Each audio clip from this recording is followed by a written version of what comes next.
So, Trey, the first drill you're going to do is the bottom hand nose stride. In this drill, tee placement is crucial. I always put the tee middle of the plate so you're not reaching. This is a one-hand drill.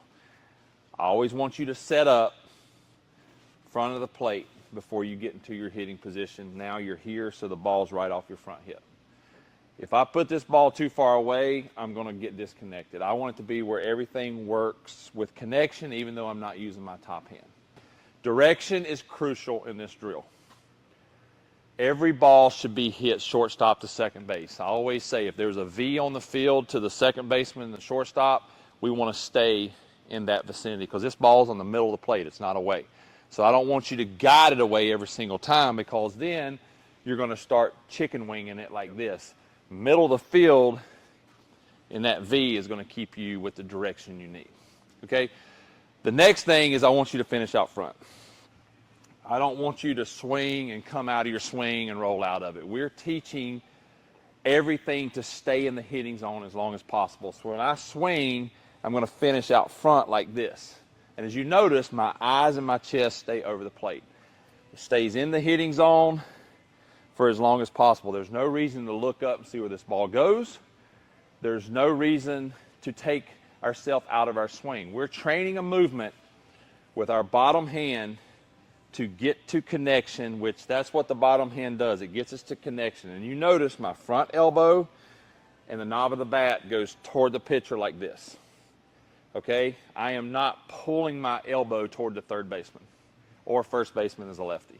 So that is very important to remember. The next thing is going to be I want you to get to the hitting position when you're doing this drill, and I want you to be in the ground. So therefore, I like for kids, I know you're a more advanced hitter, but I like for kids to stride because that tells you the distance they normally get to. Because some hitters might be here, some hitters might be more, depending on how tall or short they are. So I want you to load, get into the ground, get your hips engaged into your quads. I don't want you to be straight up. So when you make your move, everything's going to be grounded. You're going to feel your front foot in the ground as your backside drives. That's very important. I don't want you to stay still because you create more of a push swing instead of a swing that happens with connection and a turn. Even though our direction's to the middle of the field, we still have a turn. Even though this is a bottom hand drill, we're going to have where our barrel actually turns even though our top hand isn't on it.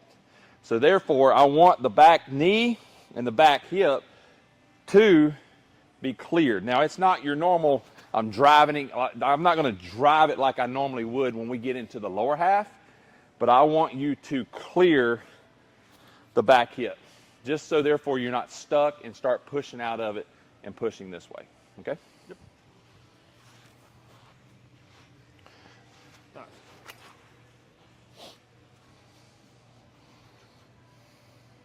You want me to swing? Yes. So I don't ever say anything after the first rep. That was better. The first one you got a little around, that one you stayed through, but that I never say anything after the first rep of the day because that is your first rep. You can always fix it the second rep. Very good. So you see what I notice is your front elbow and your knob is going toward the pitcher. Basically, you're riding this white line. If you don't have a white line, that's okay. Just remember, it's the pitcher is where the direction is. So that rep there, you actually went toward the pitcher, where the one before it creeped that way, which made your barrel go around the ball.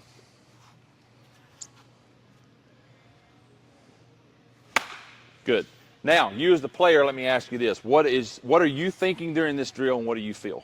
One of the main things that I'm thinking about is when I get in my stance, I said I'm loading, I'm striding, and I want to make sure that I'm staying in the ground. So whenever I start my swing, I want to make sure that this front foot isn't opening up and it's staying close, so I'm fighting against that front side. And then my elbow and this knob are going to go down this white line in front of me. So that's the only things that I'm thinking of as the hitter, is staying against that stiff front side, elbow, knob, and then just finish out front. Let the barrel follow through the zone naturally. Good, and that's a good point because I always tell players to over-exaggerate their front foot. In the game, when you add force from the backside, your front foot's going to kick out a little bit with force, but it did it naturally.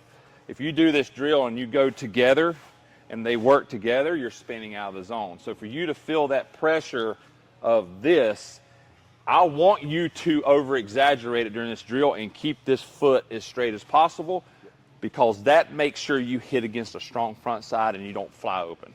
All right, take a few more.